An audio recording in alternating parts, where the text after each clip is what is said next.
Vienīgais, kas uztur Krieviju pie dzīvības Ukrainas karā, ir nafta.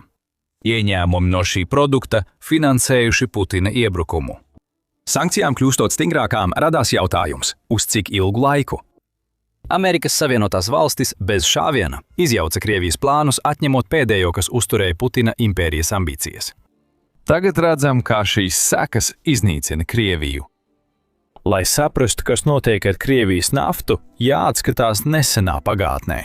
Par laimi, mēs atgriežamies 2025. gada oktobra beigās, kad Amerikas Savienotās valstis prezidents Donalds Trumps paziņoja par virkni jaunu sankciju, kas vērstas pret diviem lielākajiem Krievijas naftas uzņēmumiem – Lukoil un Rosneft.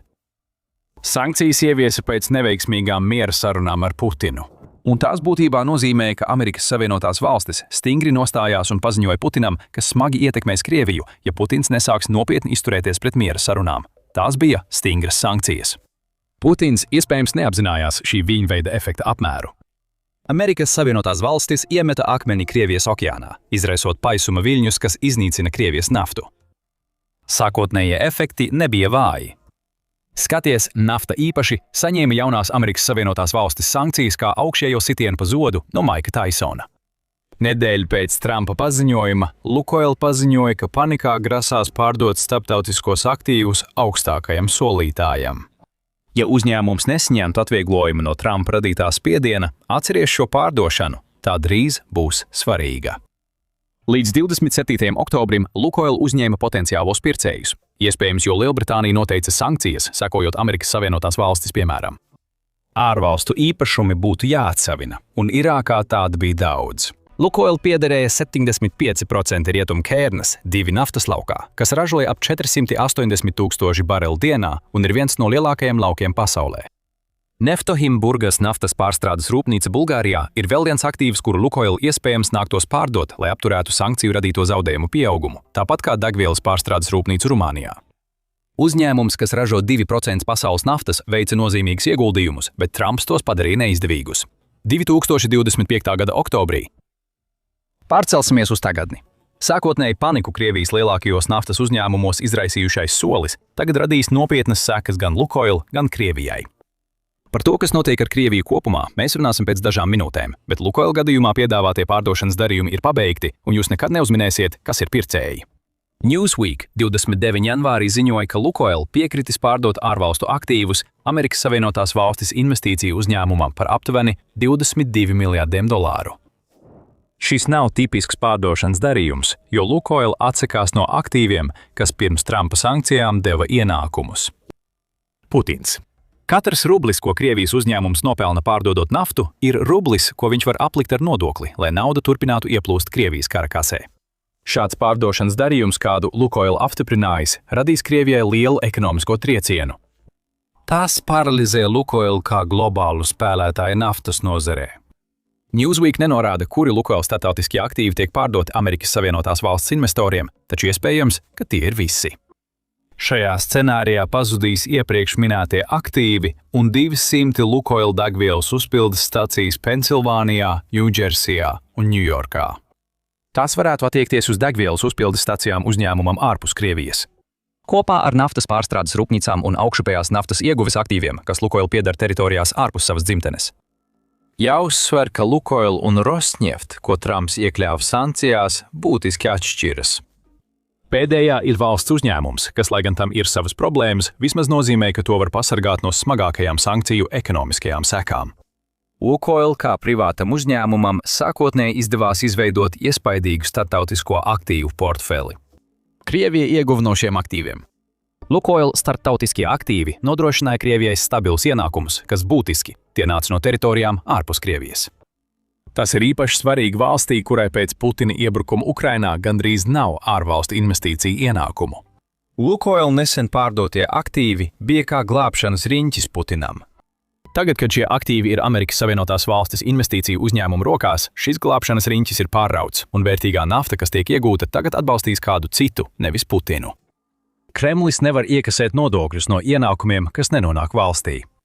Naftas aktīvu pārdošana varēja radīt $1 miljardu robu Krievijas kara budžetā. Lukoil gadījumā tas ir tikai īslaicīgs risinājums uzņēmuma grūtībām. Lukoil, neskatoties uz nepieciešamo $22 miljardu injekciju, saskars arī ar problēmām saistībā ar lielām atlaidēm, kas jāpiemēro pārdodot naftu citām valstīm. Šīs valstis izmanto uzņēmumu un rietumu sankciju ietekmi, radot zaudējumus naftas nozarei ar atlaidēm. Pāris dienas pirms uzņēmums paziņoja par ārvalstu aktīvu pārdošanu, vadītājs Hončos pazemīgi lūdza palīdzību Kremli. Lūdzot valdību piešķirt nodokļu atvieglojumu, jo uzņēmumam jāsniedz šīs atlaides. Krievijas jēlnaftas cenu kritums lika tai tirgoties par apmēram 50% no pasaules cenām, ziņo Maskavas laiks. Lukoil cer, ka Kremlis mainīs degvielas cenu slāpētāju mehānismu. Šis slāpētājs, kas tika ieviests jau 2018. gadā, kompensē Krievijas naftas uzņēmumiem. Kad vietējās degvielas cenas nokrītas zem starptautiskā līmeņa, uzņēmumiem tiek izmaksātas kompensācijas, taču, kad vietējās cenas pārsniedz starptautiskās, uzņēmumiem ir jāveic papildu maksājumi valstī. Lukoil tas tagad ir jādara, un viņi ir satraukti. Viņi prasa ierobežot Krievijas jēlnaftas nodokļu atlaides līdz $10–15 par barelu. Atlaides ierobežojumi pārsniedz $20. Tāpēc Lukoil decembrī Krievijas budžetā būs jāiemaksā ap $170 miljoniem. Ņemot vērā janvāri, amortizācijas mehānismā šis skaitlis ir vēl lielāks. United 24 mēdīji ziņo, ka Krievijas naftas kompānijas decembrī-janvārī visticamāk iemaksās valsts budžetā $616 miljonus. 2023. gadā šīs kompānijas saņēma $23 miljardus no Krievijas, 2024. gadā vēl 11,5 miljardus. Tātad, lai būtu skaidrs, Lukoil vēlas, lai Putins izņem mazāk naudas no Krievijas naftas industrijas, laikā, kad Putins izsūc Krieviju līdz pēdējām. Viņš cenšas iegūt katru rubli, lai finansētu savu karu. Mums šķiet, ka tas nenotiks. Rosneft nav labā situācijā. Uzņēmuma piederība valstī to pasargā no Lukoil līdzīgām problēmām ar startautiskiem aktīviem, taču peļņa strauji samazinās. 2025. gada decembrī UNN ziņoja, ka Rosneft peļņa pirmajos 9 2025. gada mēnešos samazinājās par 70%. Tas notika pirms Trumpa sankcijām. Iespējams, Rosneft 2026. gadā klājas vēl sliktāk, tikai mēs to vēl nezinām. Kremļa cenšas sniegt Rosneft palīdzīgu roku, jo ir paziņojis par $10 miljardu nodokļu atvieglojumiem uzņēmumam. Šī summa tiks izmaksāta katru gadu no 2026. līdz 2030. gadam. Taču tas ir tikai aptuveni $133 miljonu gadā. Tā joprojām ir nauda, ko Rosneft šķiet saņem tikai tāpēc, ka tā ir valsts uzņēmums. Krievijas naftas milžos un pašā Krievijā sāk parādīties plaisas. Pirms aplūkojam Krievijas problēmas, atgādinu, skatāties militāro šovu. Ja neesat abonējusi, dariet to tagad. Atgriežoties pie Krievijas, jau minētās Trumpa oktobra sankcijas izraisa lielu viļņveida efektu.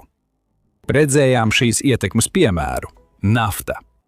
Krievija tagad saskars ar jaunām problēmām, ko rada sankcijas, īpaši, ja Trumpa sankcijas apvieno ar iepriekšējām. Piemēram, nodokļu ieņēmumi ir ievērojami samazinājušies. Reuters 19. janvārī ziņoja, ka Krievijas budžeta ieņēmumi no gāzes un naftas nodokļiem janvārī visticamāk samazināsies par 46% salīdzinājumā ar 2025. gada janvāri. Krievija joprojām iegūs daudz naudas Putina karam. Aptuveni $5,41 miljardus tiks novirzīts karam. Tas ir zemākais līmenis, kādu Krievija saņēmusi, aplikusi ar nodokļiem divus vērtīgākos resursus kopš 2020. gada augusta. Ja vajag atgādinājumu, tas bija pašā Covid-19 pandēmijas sākumā, kad cilvēki palika mājās un degvielas pieprasījums bija zems. Kremlim kļuva vēl sliktāk. Pēc 2025. gada Krievijas budžeta ieņēmumi bija zemākie kopš 2020. gada. Naftas un gāzes nodokļu ieņēmumi samazinājās par 24% pret 2024. gadu. Atkal, Krievija joprojām nopelnīja daudz naudas no savas naftas un gāzes, patiesībā apmēram $112,6 miljardus. Bet tas ir 24% mazāk nekā iepriekšējā gadā, pirms un janvārī. Redzot vēl vienu kritumu, tas nozīmē, ka ieņēmumi turpina samazināties. Krievijai tiek piemēroti viens samazinājums pēc otra, un tas, ko mēs tagad redzam, ir sākuma posms, kurā tā sāk zaudēt spēkus. Ja tendences saglabāsies, Krievijas naftas un gāzes nodokļu ieņēmumi 2026. gadā būs mazāki nekā 2025. gadā. Galu galā būs palicis ļoti maz. Žurnāls Newsweek arī izceļ ļoti interesantu aspektu, kas parāda, ka Krievijas problēmas ar naftu turpināsies vēl ilgi pēc kara Ukrainā beigām. Krievija kara laikā kompensē ar lieliem aizsardzības tēriņiem, nodokļiem un aizņemšanos. Pēc kara valstī būs jāsedz lielas atjaunošanas izmaksas un jāuzlabo dzīves līmenis, ziņo mēdījis. Krievijas finanšu sistēmas dūmu aizsegs sāk izklīst. Kad karš beigsies, Vladimira Putina sabiedrībai būs nepieciešami ieguldījumi, kurus viņš viņiem liedza pēdējos 4 gadus, un naudas vienkārši nebūs, lai finansētu atjaunošanas centienus, ar kuriem Krievija nekad nebija domājusi saskarties. Bez nodokļiem Krievijai ir problēmas ar rietumu sankcijām. Valsts naftas uzņēmumiem jātirgo produkti ar lielām atlaidēm, kas ietekmē arī nodokļus, kā jau minējām. Krievija no naftas, kas pārdota par $80, saņem mazāk nodokļu nekā no tās, kas pārdota par $50. Tagad Putins darītu jebko, lai iegūtu kādu no šiem skaitļiem, jo Krievijas atlaides ir daudz lielākas. Indijas rafinēšanas rūpnīcas, kas pērk no Krievijas, gūst lielu peļņu. 29. janvāra United 24. Mēdījā rakstā teikts, ka Krievija, baidoties no Amerikas Savienotās valstis sankcijām, pārdod naftu Indijai pat par $22 par barelu. Situācija ir nonākusi līdz tam, ka dažas valsts rafinēšanas rūpnīcas aktīvi atsakās pirkt Krievijas naftu vispār. Tas arī piespiež Krieviju piedāvāt vēl nepieredzētus cenu samazinājumus. Pēdējo reizi naftas barela cena bija tik zema Covid-19 pandēmijas laikā. 2020. gada aprīlī makrotrends norāda, ka vidējā cena bija $19,23 par barelu, iepriekš tā bija $40–50. Tā bija ārkārtēja situācija, jo nafta nebija maksājusi $20 par barelu kopš 2000 gadu sākuma. Krievija zaudē vairāk nekā 20 gadu inflācijas ieguvumus, jo no Indijas par naftas barelu saņem tikpat, cik Putina valdības sākumā. Financial Times norāda, ka cenas ap $22 nozīmē, ka Krievija gandrīz nepelna par katru barelu, kas rada jautājumus par nodokļiem. Kā var aplikt nodokļi, ja nauda nav nopelnīta? Bijušais augsta līmeņa enerģētikas vadītājs Financial Times sacīja, ja Amerikas Savienotās valstis pastiprinās sankcijas, naftu varēsim pārdot tikai pa cauruļvadiem. Mēs zinām, ka Putins vēlas atgriezt Krieviju tādu, kāda tā bija agrāk, bet varbūt šoreiz tas ir aizgājis nedaudz par tālu. Kad Trumps ieviesa Amerikas Savienotās valstis sankcijas pret Lukoil un Rosneft, Krievijai sākās problēmas ar Indiju apmēram mēnesi vēlāk. Novembrī Reliance Industries, viens no lielākajiem Indijas konglomerātiem, pārtrauca Krievijas jēlnaftas importu savā eksportam paredzētajā pārstrādes rūpnīcā Guģerātā. Pārēja pabeigta pirms grafika, lai izpildītu produktu importa ierobežojumus no 2026. gada 21. janvāra, teikts Reliance Industries preses relīzē. Amerikas Savienotās valstis mūs piespieda to darīt. Reliance vēl vairāk samazināja importu. Oilprice.com 29. janvārī ziņoja, ka uzņēmums pārtraucis sankcionētās Krievijas naftas pirkumus, būtiski ierobežojot Krievijas uzņēmumu iespējas pārdot Reliance. Reliance pirks tikai ierobežotu Krievijas jēlnaftas apjomu, kas būs ar cenu griestiem. Tas var izraisīt United 24 minētās atlaides, vēl vairāk sarežģījot situāciju. Indijas naftas ministrs Hadids Puri paziņoja, ka Indijas naftas imports no Krievijas samazinājies no 1,8 līdz 1,3 miljoniem barelu dienā. Ar atlaidēm dienā zaudē $11 miljonus pirkumu, jeb gadā virs $4 miljardiem, ko Putins nevar aplikt ar nodokli. Tas viss ir pateicoties Amerikas Savienotās valstis sankcijām, un šķiet, ka Krievijai situācija tikai pasliktināsies. Ja tiks pieņemts Amerikas Savienotās valstis sekundāro sankciju likums ar 500% tarifiem valstīm, kas pērk Krievijas naftu. Krievijas nesankcionētā nafta nenes lielu peļņu, ko Putins varētu izmantot Ukrainas karam. United 24 mēdīja ziņo, ka decembrī Urāla jēlnaftas eksporta cena Krievijas galvenās naftas nokritās līdz $39 par barelu. Mēs jums dosim 3 minējumus, ko mēs tūlīt teiksim tālāk. Tā ir zemākā cena kopš Covid-19 pandēmijas. Krievijas prāt normāla situācija ir tāda pati kā laikā, kad nezināma slimība izraisīja pasaules paniku. Putina vadība pie tā novedusi, un situācija pasliktināsies. Janvārī Urāla jēlnaftas cena nokritās līdz $34 par barelu. Un, lai gan līdz mēneša beigām cenas atguvās, diapazons starp $36 un $38 par barelu, par kādu tagad tiek pārdota nafta, joprojām ir zemāks nekā tas bija decembrī. 2025. gadā Krievijas naftas situācija pasliktinājusies. Financial Times norāda, ka Urāla jēlnaftas atlaide novembrī bija $24 par barelu. Tas nozīmē cenu starpību starp Urālu jēlnaftas un Brent jēlnaftas barelu. Sankciju dēļ atlaides neizbēgamas, bet 2024. un 2023. gadā tās bija tikai $15. Sankciju spiediens ietekmējis un turpinās ietekmēt. Ironiski, ka viens aspekts Krievijas ekonomikā, kas kļūst spēcīgāks, šobrīd arī veicina visas šīs naftas problēmas. Rubļa vērtība ir par 17% augstāka nekā Krievijas budžetā plānotais 92 rubļi par dolāru kurs.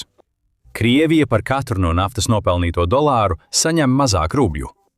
Financial Times skaidro, ko nozīmē $10 novirze vidējā rādītājā. Urālu cenas novirze no budžeta plāna radītu 1,5–1,8 triljonu rubļu ieņēmumu zudumus, ziņoja Alfa bankas analītiķi. Krievijas lielākais privātais aizdevējs – 1,8 triljoni rubļu, jeb $23,9 miljardi, vēl vairāk līdzekļu, ko Putins nevarēs aplikt ar nodokļiem. Šajā video minējām daudz skaitļu, bet ir vēl daži, kas parāda, cik slikta ir Krievijas naftas situācija. Visas šīs problēmas pastiprina tas, ka naftas uzņēmumi pārdod aktīvus, nafta tiek pārdota ar milzīgām atlaidēm un stiprais rublis Putinu iekož pakaļā. Tas viss ietekmē arī ražošanu. United 44 mediji 23. janvārī ziņoja, ka Krievijas naftas ieguve sasniedza 512 miljonus tonu, samazinoties 4. gadu pēc kārtas. 2024. gadā Krievija saražoja 516 miljonus tonu naftas, iepriekš 530 miljonus. 2022. gadā 535 miljonus. Krievijas naftas ieguve 2025. gadā būs zemākā kopš 2009. gada. Tātad, ko mēs šeit redzam? Vienkāršā atbilde ir tāda, ka Krievijas naftas nozare slīd krīzē. Viss, ko šeit apspriedām, no aktīvu pārdošanas Amerikas Savienotās valstis līdz mazākai Krievijas naftas ražošanai, nozīmē, ka Putinam būs mazāk naftas ieņēmumu, ko aplikt ar nodokļiem. Putina vājā vieta ir atrasta, vai precīzāk sakot, šī vājā vieta vienmēr bija zināma. Tikai tagad Amerikas Savienotās valstis iedur nazi pēc naža tieši tajā vietā. Katra sankcija neiznīcinās Krievijas naftas industriju uzreiz, bet tās sekas būs jūtamas vēlāk. Un Putins paliks ar saplosītiem ekonomikas paliekām, ko viņš pats iznīcināja tikai tāpēc, lai nespētu uzvarēt Ukrainu un vēlreiz uzsvērtu savu neveiksmi. Krievijas ekonomika ir tik slikta, ka Ukraina ir panākusi šķietami neiespējamo. Tas ir saistīts ar ekonomisko izaugsmi vai tās trūkumu. Ja vēlaties uzzināt vairāk, noskatieties mūsu video. Un ja jums patika šis video, noteikti abonējiet Militāro šovu. Tā jūs nepalaidīsiet garām to, kas sekos tālāk, jo Krievija klūp no neveiksmes uz neveiksmi. Un kā vienmēr, paldies, ka skatījāties!